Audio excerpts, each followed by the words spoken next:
Did you know British Columbia's motto is the best place on earth?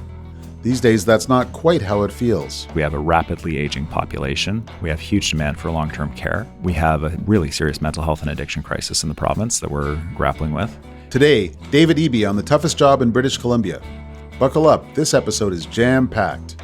I'm Paul Wells, the journalist fellow in residence at the University of Toronto's Monk School. Welcome to the Paul Wells Show.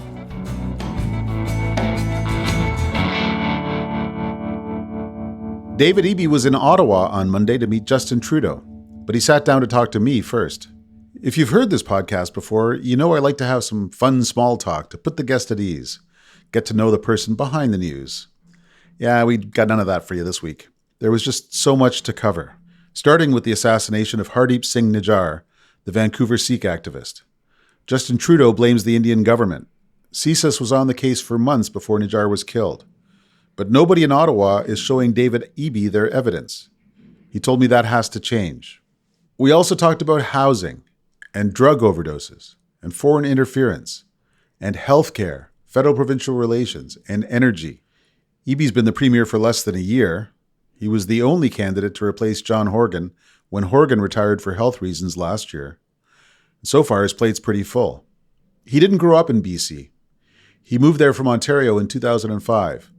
First as a human rights lawyer in Vancouver's downtown East Side, and then as the terrible singer for a couple of local bands. Lucky for him, we didn't have time to talk about that part either. Eby and his NDP government are still quite popular, but he's got more than enough headaches to keep him busy, and a federal government that doesn't always tell him everything he needs to know, and a federal opposition leader, Pierre Poilievre, who sometimes seems to be running against him. He joined me in a studio at Canada's National Arts Centre. David Eby, thank you for joining me. Thanks for having me, Paul.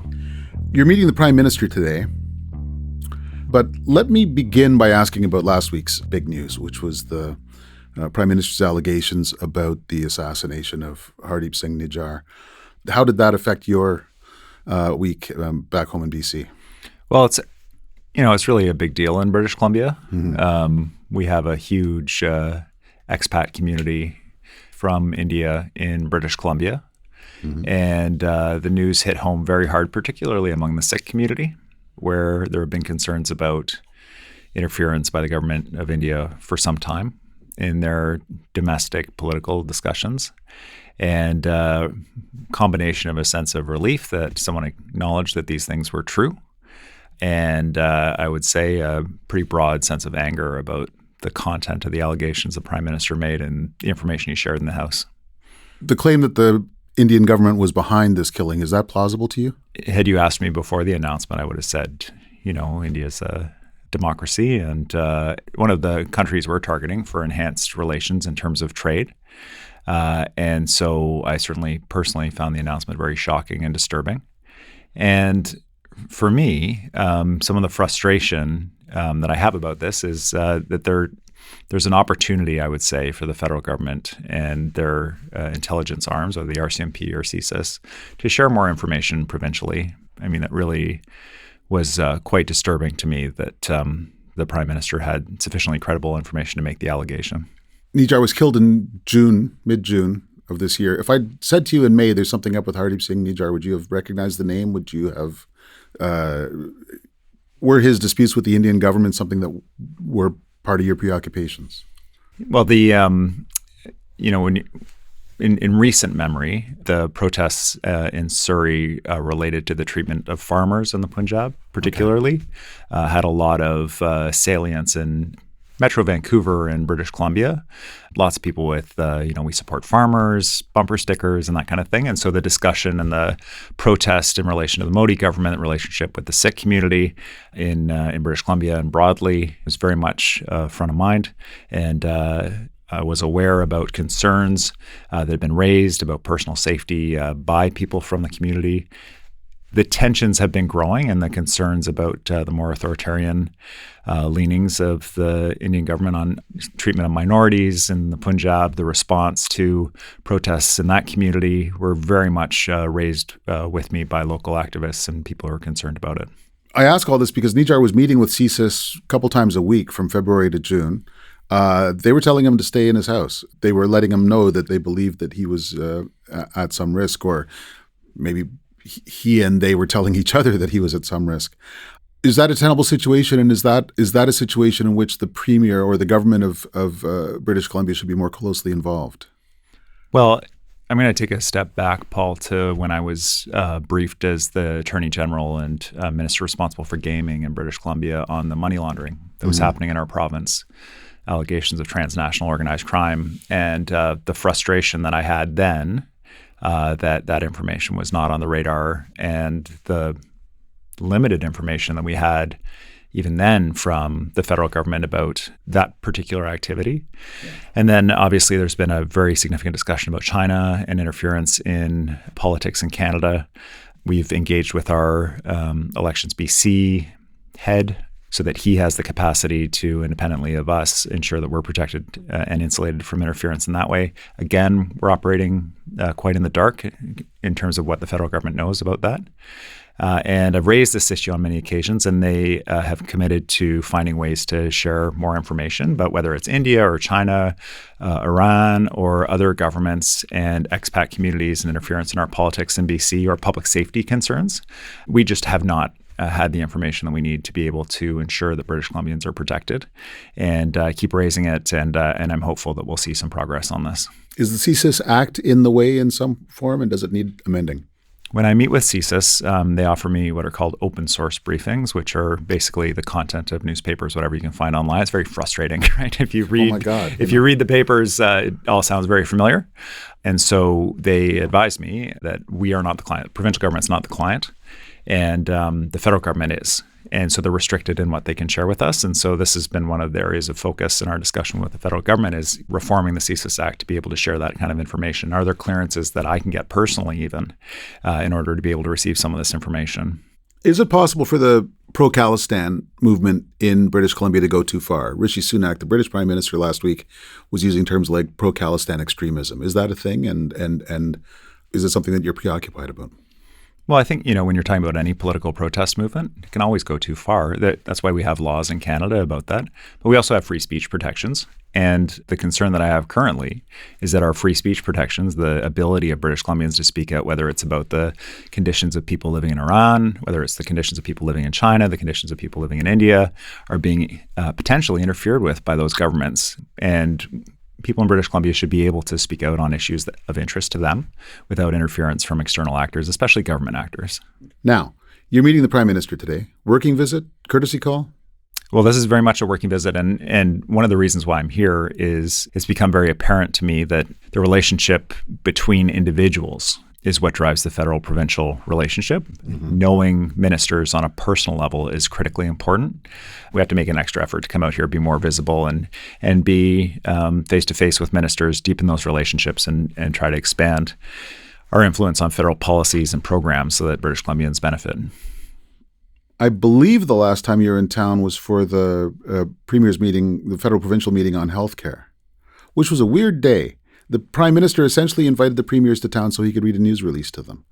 And then he set aside a tranche of the money that he was announcing for federal-provincial negotiations. First of all, the amount of money that was put on the table was a pretty small fraction of what the premiers had been saying they needed. Does that end the conversation? I think that for me, the piece that came out of the meeting was a level of relief that we had stability in healthcare funding. But I was really going into the meeting, and I think other premiers were as well, thinking that this was going to be our conversation about expanding around mental health, for example, or on addictions, or on seniors care initiatives. And so it was disappointing that it was a flat line of our current funding. It's a significant financial commitment, I understand, from the federal government. Grateful for that stability. It's helpful for us. Yeah. But at the end of the day, when we look at our healthcare system, what's driving costs and what's happening in communities, we have a rapidly aging population. We have huge demand for long-term care. We have a really serious mental health and addiction crisis in the province that we're grappling with. And so the ability to have those conversations is critical, and the door can't be closed, because when we look at our government programs, healthcare is the dominant program, and the federal government is our main partner. And so those conversations do continue. We're talking about healthcare in our meetings, and the door can't be closed on that. It's too important, and there are too many ongoing issues for British Columbians that they're concerned about. We have a meeting coming up in Nova Scotia of all the premiers to talk about healthcare strategies and best practices, and to keep that momentum going. The second tranche of spending that was dependent on the outcome of some federal-provincial bilateral discussions. Did any of that change how British Columbia delivers healthcare in any way? No, I mean, we were, there was a very significant discussion about accountability to the federal government, or sort of agreements about how we're going to spend the money or whatever. Like British Columbia, not an issue for us. We dramatically overspend in terms of delivering. We go beyond minimum federal requirements. It's not an issue for us to say your money went to healthcare. Not only did your money go to healthcare, but we added a bunch of money to your money on cancer, on seniors care, on home care, and we're happy to have that discussion. We're not allocating it to some sort of politically oriented personal advantage program. This is to deliver healthcare, and so it hasn't been a challenge for us to enter into those kinds of agreements with the feds, and we welcome it. We're happy to be transparent around that kind of thing. And so, if that's how they want to feel secure that their money is going where they would like it to go, we're happy to do that. Now, I said this, you didn't, but it seems to me that executive federalism in this country is pretty badly broken.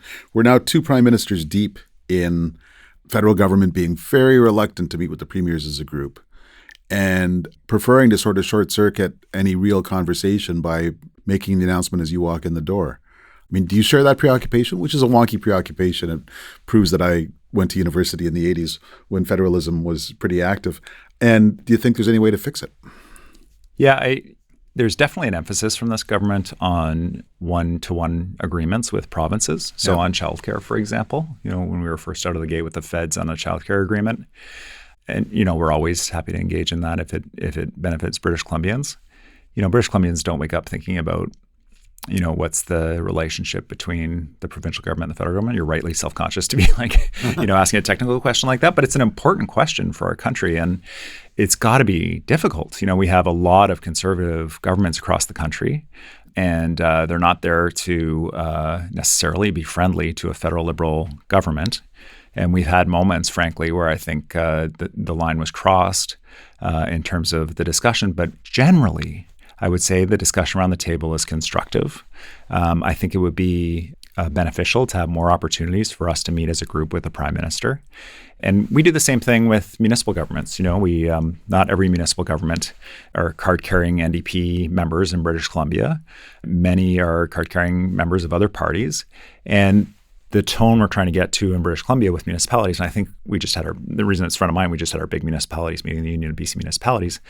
So I really felt a shift that a lot of the newly elected local governments are there to get things done for their communities and to deliver. And despite some fairly significant gulfs between some premiers and the federal government, I do think that the premiers are there to get things done for their people, and that we can have those discussions around the table, and that the more frequently we meet, the less challenging it will be in terms of people trying to score points. If you only meet once every couple of years, then everyone's trying to score a bunch of points in a short period of time. And I think if we meet more frequently, it takes some of that pressure off. Do you ever notice the federal government speaking directly to mayors, especially to the mayor of Vancouver? And does that ever bug you? Yeah, the federal government has really escalated their sort of direct approach to cities, and I think that's probably a phenomenon of the infrequent provincial meetings that we've had as a group. And I think it's necessary in terms of our big cities. I think the federal government should have a relationship with our big city mayors. I welcome that. It's not bad news for us. But it's impossible. It's hard for us in British Columbia. We have 180 something municipalities, and the federal government's certainly not going to be contacting them all directly or delivering programs to them all. So they'll choose a few cities, and that makes it hard. And so I understand the big cities and the need for that, but in terms of if they really want to do municipal programs, they want to support municipal programs, they do need to come through the provincial government to be able to be truly effective. And also, one of the things that we recognize is our local governments are really frontline. And so when we issued a grant called the Growing Communities Grant, we gave the money directly to the local governments and let them set the priorities about where they would spend it, capital or operating or whatever they wanted to do, community center, sewage pipes, up to them. Mm-hmm. And I think the ability of the feds to do that kind of work, to provide municipalities with that kind of financial support, we would welcome that because there are huge needs. Prince Rupert, here's a city where the water pipes are on the verge of collapse. This is one of our biggest ports in the country. And if the water system collapses, then we're in big trouble. We put almost $100 million on the table for that city to fix their pipes. We're pushing the feds for money to match. And there's a good example where they could be direct city funding, and we would welcome that.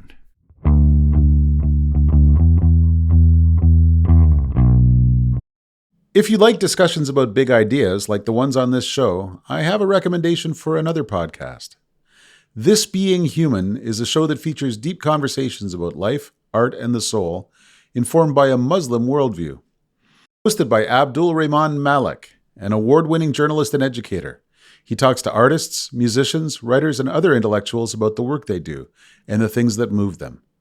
This Being Human is a podcast from the Aga Khan Museum, produced by Antica Productions in partnership with TVO. Check it out. You can get it on Apple Podcasts, Spotify, or wherever you get podcasts.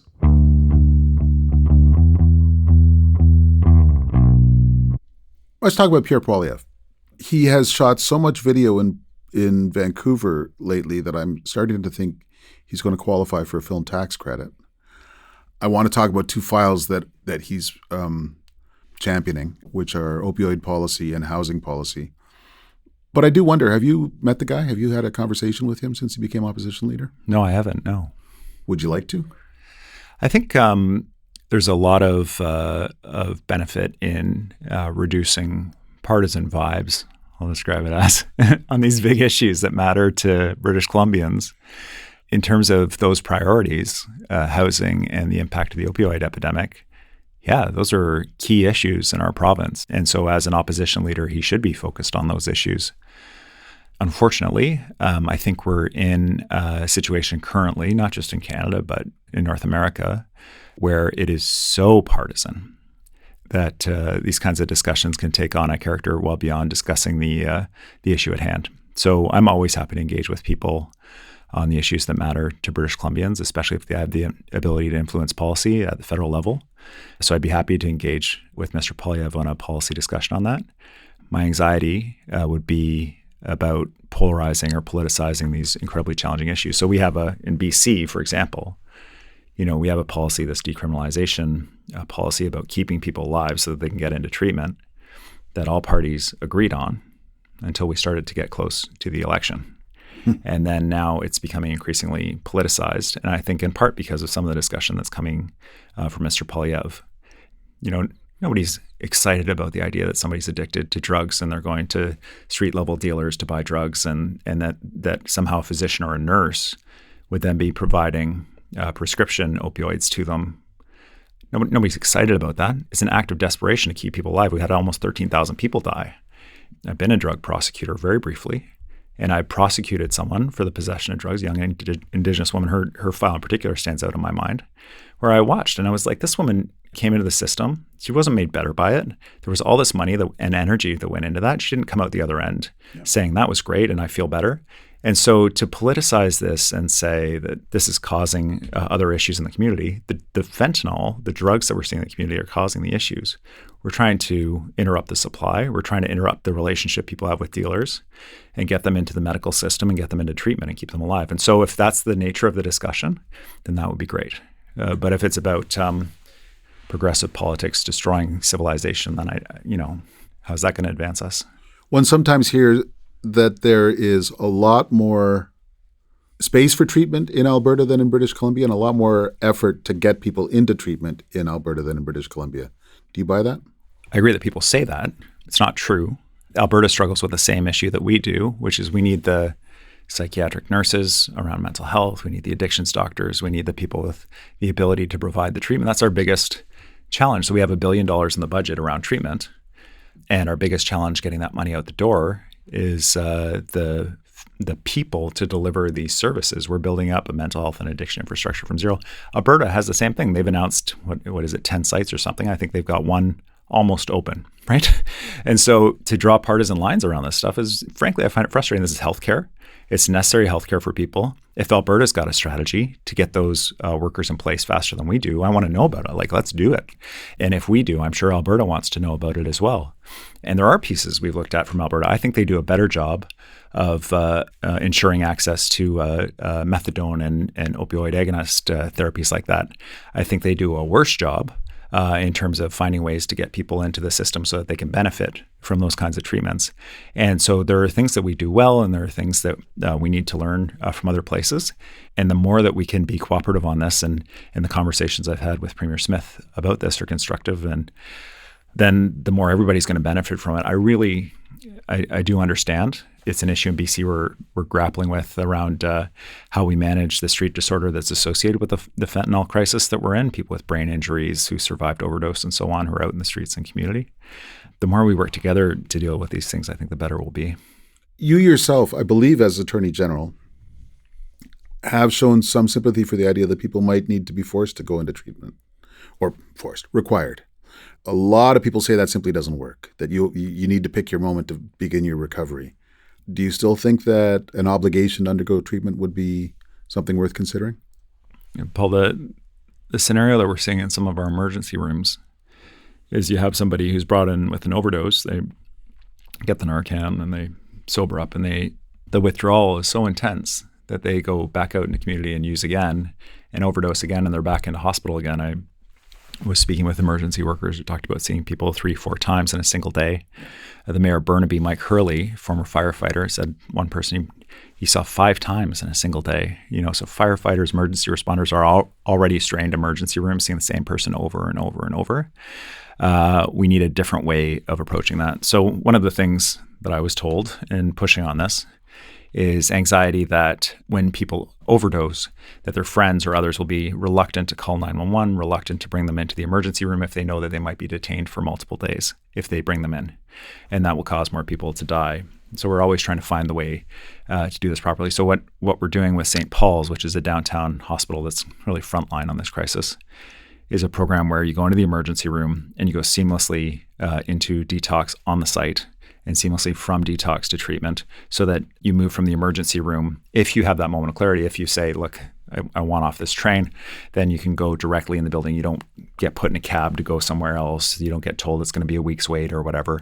And that seamless program, we hope, will be successful in the way that I would think and hope the mandatory treatment model would be successful, in that it would give that person the chance to get out of that cycle of getting high, overdosing, coming back, getting high, overdosing, coming back. We'll see. There'll be careful research done about it. And there's still a lot of anxiety in the community about especially young people who have addiction, and their parents concerned when they come in, obviously, with an overdose. Can we hold somebody in the hospital? That issue more challenging. I've also heard it argued it has a certain surface plausibility that safe supply ends up being safe supply for dealers because the recipients of safe supply aren't getting a satisfactory fix off it, so they just sell it on a secondary market. I've heard that too. And it's important for people to know that almost 80% of the opioids that are available in British Columbia are prescription to people for things like arthritis and other sort of pain management. Prescription opioids are a huge issue. And we also need to be concerned about diversion. So at the provincial level, we put research in place to see if that's true. You hear these stories, and there was a physician who wrote a piece in the Globe and Mail I found very moving, very concerning. And we've worked with public health to ensure that the addictions physicians that are managing these programs for people have the safeguards in place to be able to ensure that people are actually taking the medication that they're carrying. And this is just one tool. There are many tools available to us, and the focus on this particular piece sometimes neglects the other work that we're doing as well around intervening. And so we do put a huge amount of confidence in nurses and physicians that are running this program to ensure that the people who are receiving the prescriptions are actually using the drugs and not reselling them. And we're also doing the independent research to make sure that that's true and that the safeguards are actually in place. Okay. Housing. And incidentally, on both of these files, on opioids and on housing, there's a hell of a long paper trail for your involvement in these things going way back before Pierre Poilievre took out his cell phone camera. And I just wanted to make sure that we acknowledge that. But in British Columbia, which has gone through the most extraordinary housing boom over the last 30, 40 years, it's still punishingly difficult to get an apartment or a condo in Vancouver. The prices are through the roof. So it's a real problem. What's missing in addressing it? There are a couple of key metrics to keep in mind when you're talking about housing in British Columbia, and I can't speak for all the other provinces, but one of them is that we added 250,000 people to our province in the last 2 years. That is a massive population increase. Those are permanent residents, probably roughly the same number again in temporary foreign workers, international students in British Columbia. And when you're adding those kinds of numbers, it's very difficult to keep up. We have set records the last few years for housing starts, rental housing starts. We have programs to build more and more rental housing, and which is all very good news. But municipalities have struggled to be able to approve in a timely way the housing that we need. The restrictive zoning rules that say you can only build one home on a single family lot means that there's a whole area of housing that's totally missing, and often described as the missing middle. It just means housing for people with a decent income that should be able to find a place they can buy or rent. And our ability as a provincial government is significantly different than the feds or the municipal governments in that we are separated from the frontline pressures of the neighbors that say we don't want that townhome next door to us, like the local governments are. We're in a better position than the federal government because we can set the zoning rules for the province. We can set the rules for approvals for the province. And so what we've been focusing on is how do we streamline processes to get more housing built faster? How do we restrict the excesses around short-term rentals, speculation, international money, money laundering that have been taking place in our housing market? And the big piece we need the federal government on board for is around some of our initiatives related to using public land to build housing on. It's a model that's used in Seoul, it's used in Singapore, where government has been successful in building attainable housing for people by using public land. And the other is the infrastructure. So a lot of municipalities could bring on more housing, but they need a bridge or they need sewage capacity or, you name it in terms of just the nuts and bolts of delivering a city that functions. And the federal government can play a really significant role there. So that's part of what I'm here to talk about with the feds is those places where they can really make a big difference for us as we try to build out the housing for this massive growth in population we've seen so that people actually see a future for themselves in BC. It's been a challenge in BC for a long time, since the earliest days of British Columbia, and it's always going to be a desirable place to live. But I do think that we can, if we work together, local, provincial, municipal, make some good headway on this issue. The feds have also lately decided to try a kind of carrot and stick approach. So Sean Fraser wrote to Calgary and said, you don't get housing accelerator money unless you accelerate the housing, unless you abandon some of these restricted zoning practices. Is that something you welcome? Yeah, I think it's necessary. I think it's something we're doing provincially. So we're setting housing targets for municipalities.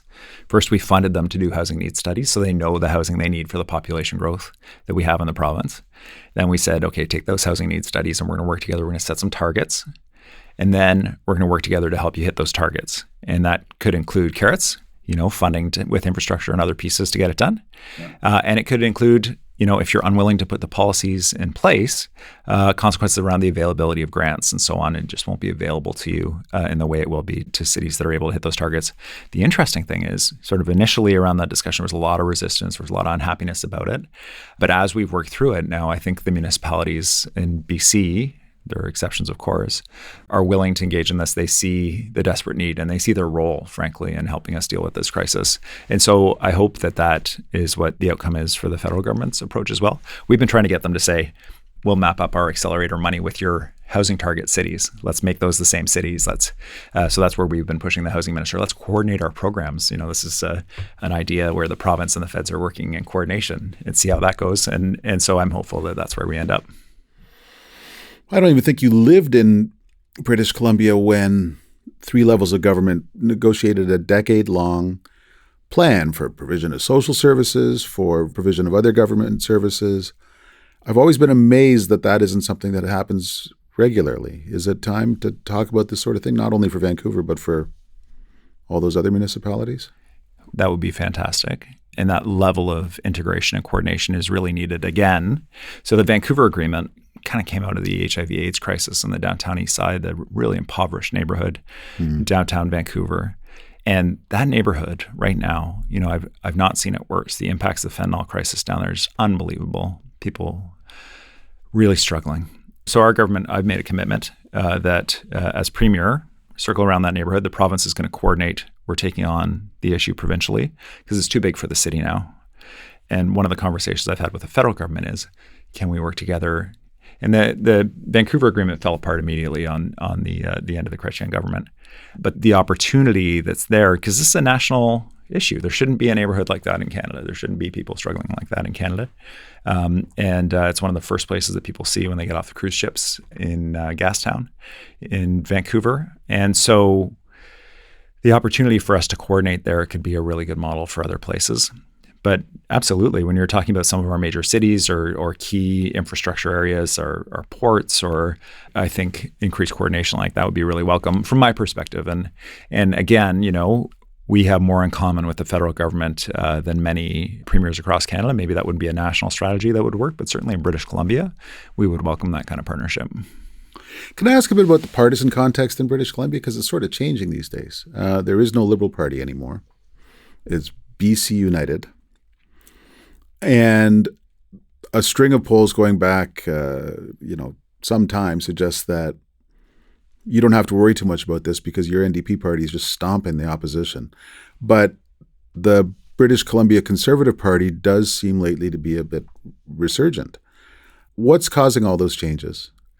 I learned a long time ago I shouldn't ask heads of government about their oppositions, but I'll take a shot. What's going on in the partisan landscape?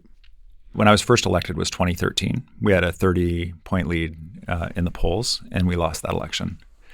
And so I learned a very important lesson then, which is that when it comes to the polls and when it comes to British Columbia's politics, you don't take anything for granted, which I'm sure you've heard 100 politicians say in front of you. I'm going to be at the 100th. And if we're not delivering for British Columbians on housing, public safety, on affordability, including the key housing piece and healthcare, then we're not going to be successful in the next election. It doesn't matter what the polls say right now. And so that is the total focus. And I hope that some of the reason why you're seeing positive results for us from British Columbians in the polls right now is because people understand that's my focus. It's these key areas where we are we're allowing pharmacies to prescribe for minor ailments and renew prescriptions. We have this coordinated effort with the colleges around nurses and physicians to bring in internationally credentialed people faster. That's showing results. We have the cancer strategy, new investments around cancer, new hospitals across the province. People are seeing, okay, we know not everything's fixed, but we can see the direction that you're going on these things. And my hope is that's what's driving when British Columbians are asked by a pollster, it's causing them to say, well, you know what, we're not happy with the state of things in terms of affordability, global inflation, the impact of the fentanyl crisis. We're worried about healthcare, but we see that the government's going in the right direction on these issues, and getting things done, I think, is going to be our ticket to re-election, and that's what my total focus is. In terms of the other parties, they're going to raise issues, and the federal scene will have some impact, and all these other things are going to change their names to get away from the records, whatever they need to do. But at the end of the day, that it's got to be the total focus. If people hear me talking about politics, they're going to be like, "Well, you don't understand what the realities are of my life." If that's what you're worried about. I want to back up. About 5 or 6 minutes ago, you said there's 250,000 new people in British Columbia in how long? 2 years. Time? In 2 years. Boy, whose idea was that? And is it sustainable? Well, I understand what's driving it. We see it in BC. We have a rapidly aging population. During the pandemic, we saw across sectors people make the decision to retire. Mm-hmm. And it doesn't matter if you're talking about hospitality industry and tourism, healthcare, you name it, finding people to work the jobs that we have. If you'd asked me, a decade ago when I started politics, like what would be your big challenge? The idea that the big challenge would be finding people to take the jobs would be like, wow, what a wonderful problem to have. Yeah. But it is it's a serious problem. And so what we're trying to do is take some control back over the immigration program through our provincial nominee program, so that the folks that we're recruiting to come to British Columbia help us with the big challenges we face around healthcare. So we push the feds for an increase in our provincial nominee numbers, which is the immigration stream we control. Get those international healthcare workers in place, get childcare workers here, get people in construction that can help us build out the things that we need to build, especially if they're skilled trades and have experience in a particular type of welding or whatever it is. And so there's so many streams where we need people. And it's a huge benefit to us that we're one of the few countries left in the world has open doors and is welcoming in this, and there's broad political support for it. The worry I have is that if we don't build out the infrastructure, the housing, the education, the schools, the basics of community to meet the demand of the federal immigration targets, that social license will disappear, and with it, all the advantages that come with it. So it is quite a serious matter that we address housing, that the federal government addresses the impacts of the growth that we're seeing through this, because that social license is not guaranteed as we see in other places. So you share the concern that some people have that at some point we're going to run into an immigration backlash.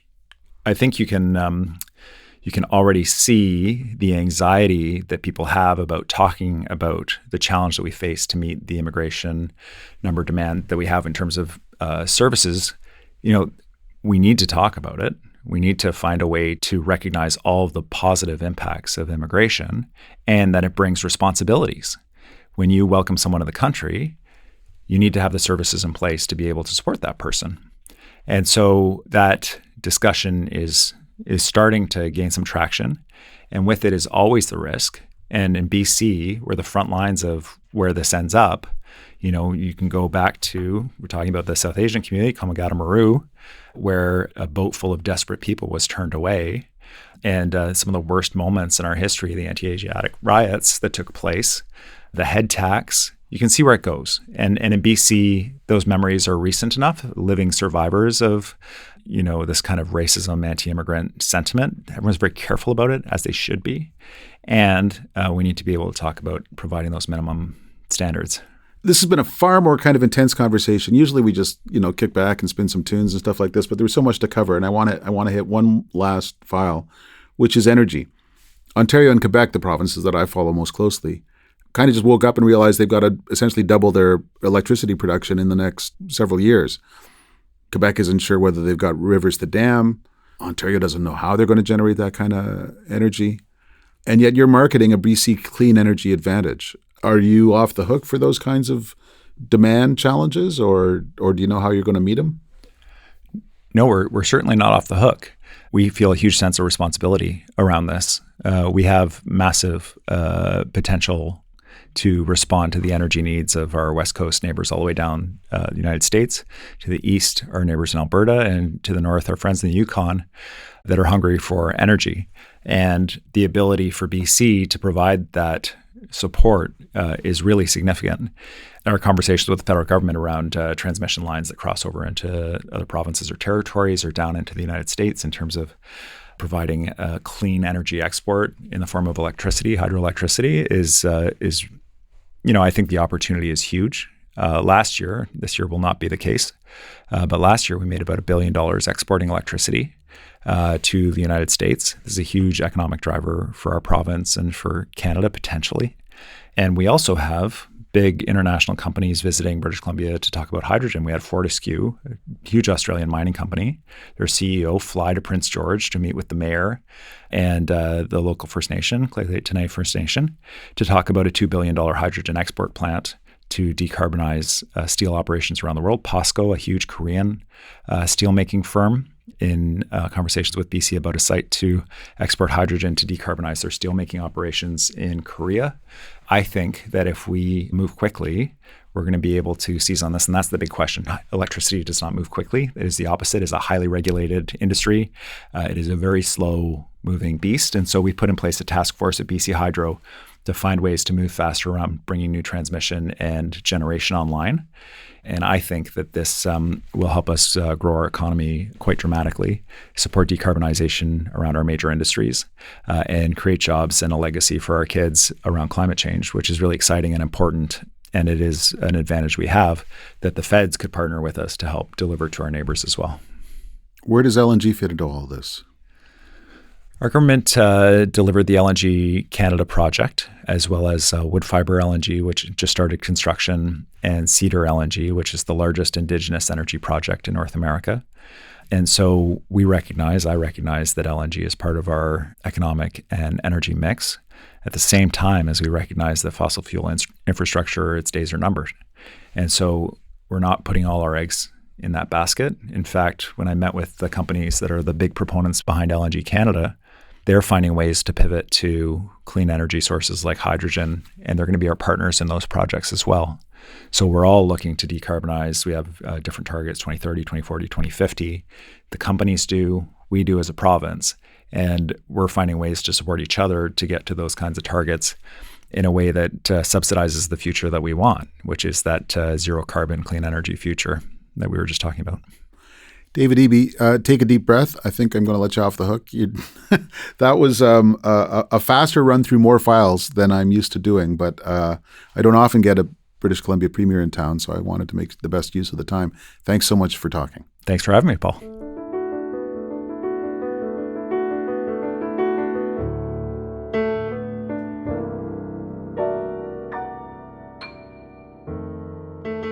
Thanks for listening to The Paul Wells Show. The Paul Wells Show is produced by Antica in partnership with the University of Toronto's Munk School of Global Affairs and Public Policy. Our producer is Kevin Sexton. Our executive producers are Laura Reguer and Stuart Cox. Our opening theme music is by Kevin Bright, and our closing theme music is by Andy Milne. Go to paulwells.substack.com to subscribe to my newsletter. You'll also get a premium version of this show with bonus content. We'll be back next Wednesday.